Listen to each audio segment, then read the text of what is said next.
Hello everyone and welcome back to the NWSL Rewind. This is week 4 I believe, so we've kicked this off pretty well. I think it's going very consistently. People are watching, people are giving feedback, which is great. So if you've tuned in again for the 4th time, thank you for being here. Now usually I do have my co-host Romel here as well, but unfortunately he's a bit under the weather and he told me to carry on with this recording and put the content out that people want to see, because obviously we have more NWSL matches coming up very soon. So let's do a quick recap, a rewind of everything that's gone on in week 4. We'll be covering 4 matches, two from the East, 2 from the West Division. Usually we start this off with a little highlight of the week, but since Romel's not here, we'll save that exclusive content for when Romel is back. And yeah, just for everyone watching, hope you're staying safe. Hope you're staying safe in the second wave, especially in India, and for everyone abroad as well. Get your vaccine when you can. And yeah, I think just stay safe, follow protocols, wear a mask at all times. You know, all that stuff. So let's start off with the first match out of the 4 matches that we're reviewing in this week 4 episode. It starts off with Racing Louisville versus North Carolina Courage. Now, Racing Louisville obviously is a new entrant into the league. It's the first season that they're playing the Challenge Cup, and now they'll also play the regular season. Oh, by the way, the regular season schedule is out, so that's really good news. Obviously, we still have to convert it to IST and share it with all of you. We'll do that once the Challenge Cup ends. I think it takes a bit of effort, especially for me. I just cannot figure out these time conversions. It always messes with me, but yeah, we'll definitely convert it to IST after the championship, Challenge Cup championship game is done and everything. Right, so obviously Romel isn't here. He has shared his notes with me, so I'll just be collating the notes and sharing a combined review or analysis or whatever our thoughts and opinions, our takeaways were from the matches. Starting off with Racing Louisville versus North Carolina Courage. North Carolina Courage, now it's interesting here, I want to just point out, right, North Carolina Courage are defending champions of the NWSL Championship for 2 years in a row. And in last year's Challenge Cup, they played 4 matches, they won 4 matches in the group stage. They conceded just 1 goal and they scored, I think what it was, about 8 goals. So really they carried that championship mindset, mentality and form into the Challenge Cup until obviously they were knocked out. But just giving you an idea of the group stage here and what the difference is. In this year's Challenge Cup, they've played 3, they've won 2, they've lost 1. They've scored 9 goals, but they've conceded 8. They've conceded 8 goals, and it's shocking because even in this match as well, it ended Racing Louisville 2 and North Carolina Courage 3. Which tells you that North Carolina Courage is just not defending. It doesn't seem like they care. I think their philosophy seems to be, you score how many ever you can and we'll score 1 more than you. And that, I mean, I guess if NCC had actually lost this game or tied this game, the management would probably rethink their strategy. But because they consistently start coming away with wins, they just say, you know, don't fix what's not broken and let's just go on and play whatever we're doing. Because we see here, CC Kaiser provides Louisville with an early lead in the 24th minute. But then NCC say no problem and they score 2 more. And then Louisville score 1 more, and then unfortunately we have this collision, not really a collision, but a mix-up and just a pinball in the Louisville box. It spurts out and it trickles into the goal for an own goal by Julia Ashley. That's how it was marked on the score sheet. And yeah, North Carolina Courage come away with the win. So it's interesting to see that Racing Louisville, who's a new team, could have been overwhelmed, could have been intimidated, which I think I had said in the preview that, you know, they might be overwhelmed. They have a shorter roster and they have these big faces, big names and experienced people in the NWSL to come up against. But it's good to see that this fighting team, they've come out strong. They're not here to just say, oh, we're just testing the waters, we're new, we're just settling down. They're here to score goals. They're here to have celebrations. They're here to make a mark in their community in Louisville with great home matches, great jersey and lighting celebrations and all that stuff. For anyone listening, if you haven't been able to catch the matches, the highlights for all 4 matches that we're discussing will be in the description. You can check out the links there. They're just about 3-4 minute highlights and you should absolutely catch them because these 4 matches, again, goal fests. There was a lot to talk about. We'll get to that as well. Right, coming to this game, Michelle Betos in the Louisville goal obviously had a lot to do. When you look at the scoreline, you can even, understand that that's what went down. But she really put up a good fight. She held down the fort. There were, I would say, good quality goals for NCC's goals, barring the last one, which was an own goal. But Dabinia is really stepping up again and again. She, was part of the short corner that resulted in the first goal. She obviously scored the second goal. It's just, I don't know how she does this. I don't know what's going to happen because we constantly talk about Dabinia, at least I do. It's hard not to mention her when NCC perform like this and when she puts up a performance like this. But look, credit to Louisville. They're new entrants. They're just like, they have literally no experience going into this NWSL league, and the way they've scored goals, the way the youngsters have stepped up, it's been quite something. So yeah, credit to them. Now let's get on to the player of the match. Obviously, I've picked one. Romel has picked one as well. I'll just share both the player of the matches. For me, it was Davinia. It's just a simple case of, we can look at her touches and everything, but she was part of creating the first goal. She obviously scored a really good long range second goal. And the third goal, although it was an own goal, we see that Dabinia was in there. She was in the mix. She actually went for a slide and she kicked the ball, then Michelle Betos, it ricocheted off her, hit a defender and went back in. But it's a question of actually Dabinia creating that, right? Dabinia stepping up, running, chasing the ball, beating the defender, getting a shot, which then Michelle Betos couldn't collect and had to sort of just deflect off her body, which shows you that just creation, we always wonder how does a team score and how do you get, people keep saying, oh, just shoot, even if it doesn't go in, it's fine. Exactly why, because if you shoot, you could get a foul, you could get a handball, you could get an own goal, you could get a deflection, you could get a corner. The idea is that taking a shot will result in something, and that's how you create any opportunities for your team, and I think Dabinia does that very well. So for me, the player of the match would be Dabinia. Alright, for Romel, CC Kaiser was the player of the match. I think she got a goal and an assist, so again, contributing both of Louisville's goals.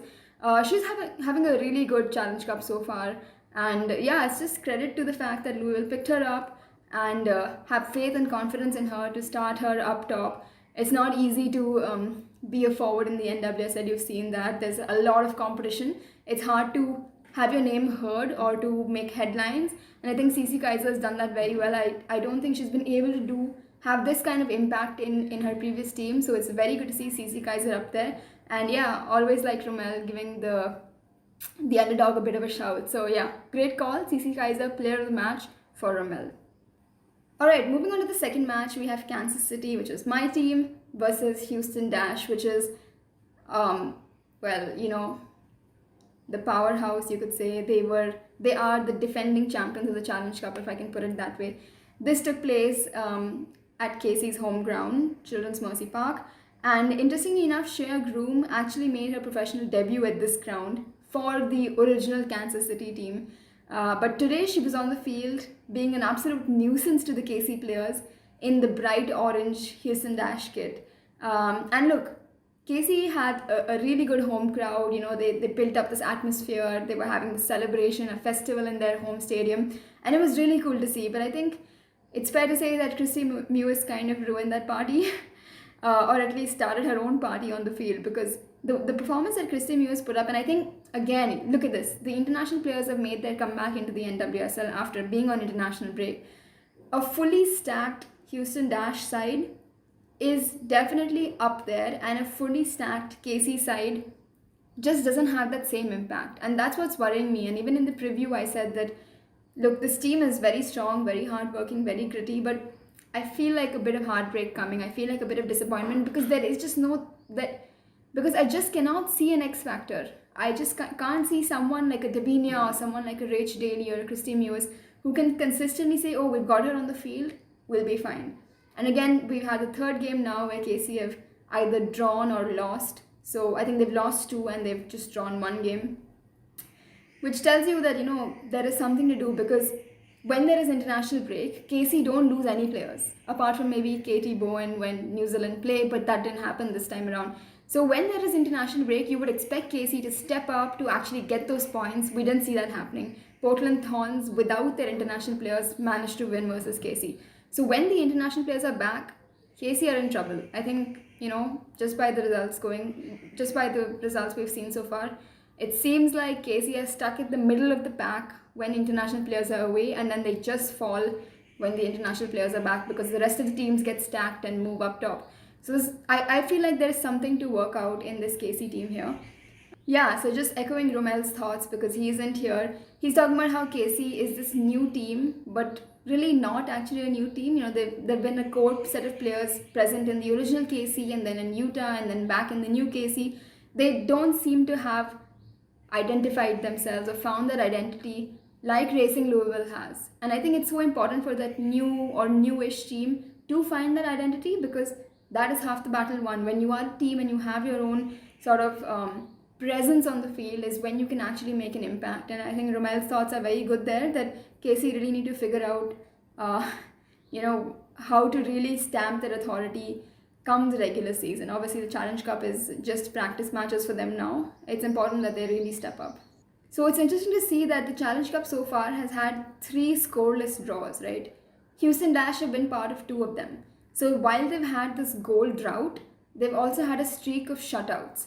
And in this match, which ended 3 to Houston Dash and 1 to KC, their goal drought had, sort of stopped. They actually got 3 goals. But their shutout record or their shutout streak had also been cut. So it's interesting to see that their positive record and their negative record both have been slashed because KC managed to get a goal back. I think it was too late by then, but Michelle Vasconcelos made a good break. Lo Labonta, again, I think we mentioned Lo in our preview. I mentioned her as the player to watch for KC. Really commanding that midfield, put a ball through, release Michelle behind the defensive line, and she obviously just rifled it past Jane Campbell in goal. Unfortunately, Christy Mewis had already scored 2 by then. Michelle Prince, again, just a workhorse. She's so quick. Again, one of those pests that KC just couldn't seem to swat away or get rid of. Michelle also came up with an assist. And yeah, Rachel Daly again scored a penalty. Now she's 4 out of 4 for penalties taken for Houston Dash. I am a bit unhappy with that penalty call. It was very, very weak. I think she just ran into Rachel Corsi and fell, and I think it was a story of 2 Rachels there. Rachel Corsi was left confused and Rachel Daly took that penalty and scored. And I think that again set the tempo for how Houston Dash want to play this. They had lesser possession, they had lesser passes, they had lesser pass accuracy, but they had more shots. They had more shots on goal and ultimately they had more goals.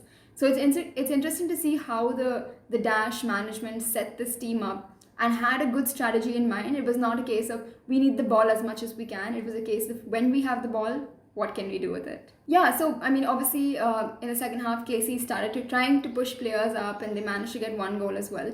But Romel and I both agree on the player of the match here has to be Christy Mewis.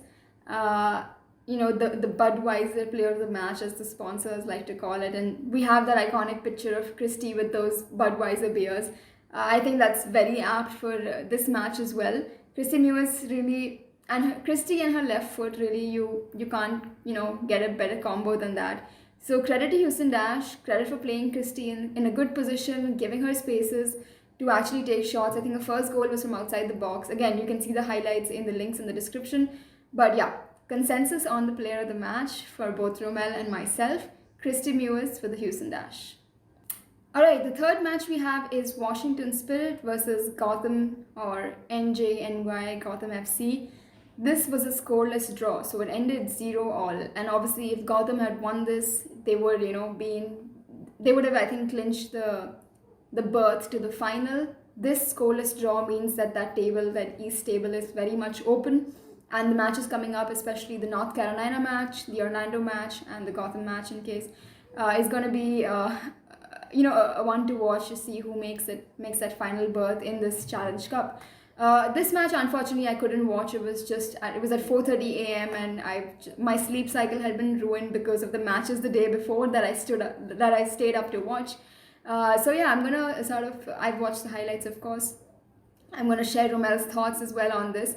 He says it was a beautiful attacking game, which I don't doubt it would be, given the form that Gotham has been in and the way that they play their fullbacks, the way that Mitch Purse makes absolutely terrifying runs. And Washington Spirit, I think we've spoken about their top 3. It's just a case of, how to use those top 3 well. We had Yokoyama as the out-and-out striker, but we have Trinity Rodman, Ashley Sanchez, and Ashley Hatch playing in that front 3, which can provide to be a threat. As we have seen, Gotham obviously couldn't get past them. Well, both goalkeepers earned shutouts, so that was good to see. A little nod to the goalkeepers there. Yeah, I think Romel as well. Romel says that Sonnet had a much better game. You could see Richie Burke had a plan for everyone, a strategy, and I guess coming up against this red hot Gotham team, you have to come in with a plan. You have to come in with a strategy similar to how Houston did versus Kansas. Um, yeah, so his strategy really complemented the qualities of the players that he possesses, which was good to see. Washington Spirit have been one of those dark horses, I feel, in this Challenge Cup. No one really gave them a chance too much, but they've put up some really good performances, and they'd be proud with their performances going into regular season. Their supporters, their fans, I think it's just good signs. As compared to maybe a Chicago or a Kansas that really have to rework stuff, Washington Spirit are looking in good sight, yes. Yeah, Romel says that both teams really looked in beast mode, but Gotham looked like they were almost in bat mode. But unfortunately, it didn't come off for them with a scoreless draw. Again, a nod to the goalkeepers, as I mentioned, Aubrey Bledsoe in the Washington goal. No doubt that she had a good match. She's again one of those players that not really recognized by the US women's national team. I know she goes into camps, but she doesn't have too many caps, if any at all. And yeah, it's just one of those NWSL stars that shows up every NWSL season. And yeah, credit to Aubrey. I mean, great goalkeeping to keep the likes of Carly Lloyd, Mitch Purse, Onmonu, Paige Monahan all silent. So that was good to see. Now, Romel has picked two players of the match, and I agree with, obviously my player of the match was Mitch Purse. But Romel says Andy Sullivan and Mitch Purse. I think again, testament to both players who control games on both ends of the field. And just a quick shout to Andy Sullivan's captain's armband. I saw a couple of pictures on Twitter with a little cherry blossom on it, which is a really nice touch. I'm not sure what the significance of that is. If somebody knows, do let us know in the comments. But yeah, we'll attach a picture here of Andy Sullivan's armband. I thought that looked pretty nice. But again, look, Mitch Purse really has a bright future when it comes to pro or international football. It's a really very, very good steal for Gotham, and she's going to be very crucial going into this regular season. Again, Andy Sullivan is one we mentioned in the preview, to a player to watch for Washington Spirit. Has been getting a bit of more looks from Vlatko's end in the international setup. Good to see these two US women's national team players doing really, really well in the NWSL as well. Alright, we have the fourth match, Chicago Red Stars versus OL Reign. Now it's unfortunate Romel isn't here to talk about OL Reign. Obviously they came away with a win here, a 3-2 win. So again we're seeing these really close ties, surprisingly OL Reign went up 3-1 and then Chicago managed to get one back in the 90th minute. But it's interesting to see Chicago have found their groove. Mallory Pugh coming in forced Rory Dames to sort of adjust his setup, and it seems like that's really energized them. It's given them a different touch, and Chicago, I think, will be very happy with the way that they came out, especially in the first half. They had the upper hand throughout. OL Reign, all those stars started, they had Megan Rapinoe back, Jess Fishlock back. It didn't seem to really work for them because there were loose passes here and there, and Chicago were controlling play. Obviously, the second half is a different story, looking at Sierra King coming on as a super sub and providing an assist and then scoring, what turned out to be the game-winning goal towards the end. But I have to say this as a KC fan, and I'm a bit sad that Romel isn't here, but I would have made him feel guilty about this. Sierra King being taken from Utah KC to OL Reign will be the biggest steal or the biggest loss that my team has faced, and I'm not buzzing about this. Romel, if you're listening to this, I'm coming for you, because Sierra King, what a player. She was a great rookie for us last season with the Utah Royals team. Look, I mean, what a future, what a performance that she put up as a super sub. Mind you, she played just 40-ish minutes. She didn't even play the entire 90, and to put up a performance like she did, obviously the celebrations after the goals. Again, I'm telling you guys, go to the links in the description, watch the highlights. The reason we do these NWSL rewinds is so that if you've missed a match or you were not able to stay up or were not able to wake up to watch these games, here's a quick recap for you. But yeah, highlights is something you guys should always catch in your morning train ride to work, or morning breakfast or cup of coffee. It's really interesting. This league is just the start, but it's really heating up. Yeah, look, Mallory Pugh scored the opening goal for Chicago. We talked about Hammond in the last game for OL Reign being a really good centre back. Mallory Pugh, I think smaller than her in stature, but was able to spin off her and take one of those outside the box, left foot curling shots past Bardsley. And again, Karen Bardsley, I don't think I've seen a goalkeeper slot into a new team, in a new league, in a new country so well or as well as Karen Bardsley has. And in just 3 games in with the OL Reign, she looks like she's been here all her life. Obviously, not a lot of clean sheets to her name, but look, it's just been that kind of atmosphere in the NWSL where either there are scoreless draws or there are games like 3-2, 3-all, 4-3. So clean sheets, I guess, are not that much of a factor here as much as wins are a factor, or goals scored versus goals against is a factor. But Karen Bardsley obviously made a lot of saves in this game apart from the goals. Mallory Pugh, really good to see her first goal in the Red Stars jersey. But Sofia Huerta, who is obviously an ex-Red Stars player now with the OL Reign, sort of a little bittersweet for her because she got the equalizing goal which made it 1-all. Again, a very similar setup, I would say. So Mallory Pugh scored down Chicago's right. Sofia scored down OL Reign's right. Jess Fishlock, just thread the back line, put it for Sofia Huerta. Again, quite a distance. It was not a tap in, and across the frame of the goal to the other end of the goal, and it goes in. Yeah, look, this game, I think I watched it as well, 7:30 a.m. here. Dry-eyed, sleep-deprived, but I managed to get there and watch the match. Another interesting one, a lot of action taking place in this game. A few stats to wrap up this match review is, look, the possession was 51-49, so almost equal. But we look at the shots, and Chicago, who were on the losing end, had 22 shots as compared to OL Reign's 8. And Chicago had 9 corners as compared to Reign's 1. So again, we have this case of one team really dominating when it comes to shots and everything, but then one team having the ball and doing something that matters, getting those goals in and getting the win. So if you're not watching the NWSL yet, you guys, I don't know what you're doing. You are lucky that we provide you with these weekly NWSL rewinds. No, I'm kidding. But look, you have to tune into the NWSL, especially since the European season is coming towards an end, towards a close. You're going to have this big summer break and you're not going to know what to do. Well, let me tell you, 5 matches of NWSL action every weekend. There's no way you can miss it. Do everything, like just fix your schedule around these matches.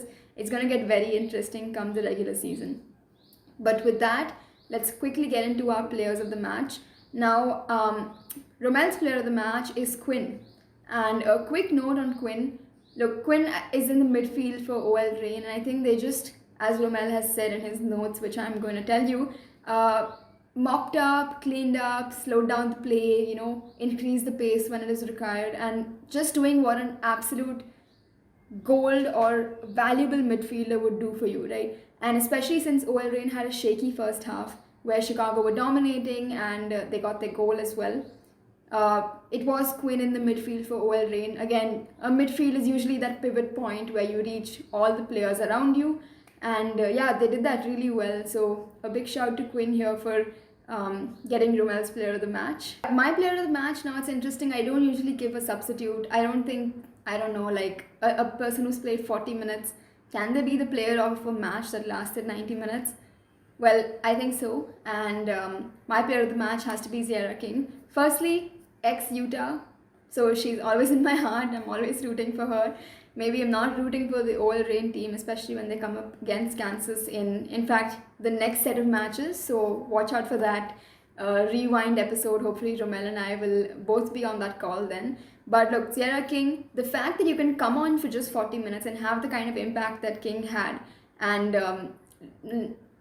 for the experience that King has, just the second year that she's playing in this league, or playing professionally rather, to get a goal and an assist. Obviously, the assist, if you go back and watch the match, it's a case of going down extremely till the end line. Casey Kruger was on her at all times. I don't even know how she turned and got that pass into the box. Leah Pruitt was there, right place, right time, put the ball in with a good clinical finish. So the fact that Ziyara King can even do that and body of defenders and have that vision to put in a no-look cross back into the D, and obviously if you haven't seen her goal yet, go back and watch her goal. Towards the top of the box, across the face of the goal, Alyssa Nair, who is the starting US Women's National Team goalie, had no chance in goal. And yeah, I think that celebration after that goal tells you what it means to the King, what it means to the players, the setup, and the kind of environment, atmosphere they're trying to foster within the OL Reign setup. Really good news for them. And yeah, Ziyara King again, my player of the match, and an absolute steal for OL Reign. But with that, we wrap up these 4 matches. Hopefully this isn't too long. By the time you've reached here, if anyone's made it this far, thank you for listening. I'm going to quickly wrap it up with the goal of the week for both Romel and myself. So Romel's goal of the week is the goal that Jorian Borcom scored for Racing Louisville. It was Louisville's second goal in the 2-3 fixture versus NCC. And yeah, Romel just says that the audacity for a new player to do that, and fair enough, right? You're coming up against the 2-time defending championship, the 2-time defending champions of the NWSL championship, and Racing Louisville's new team. We've spoken about how they've settled in well. To get that goal in, which turned out to be the equalizing goal at that point, was massive. And again, a shout to CC Kaiser for providing the assist.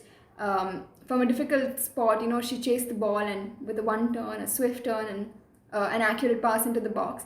But yeah, for Romel, Jorian Borcom goal versus NCC is his goal of the week. My goal of the week, again, pains me a bit to say it, has to be Christy Mewis versus Kansas City. Although I support teams, I always have a favorite team or a team that I'm kind of rooting for.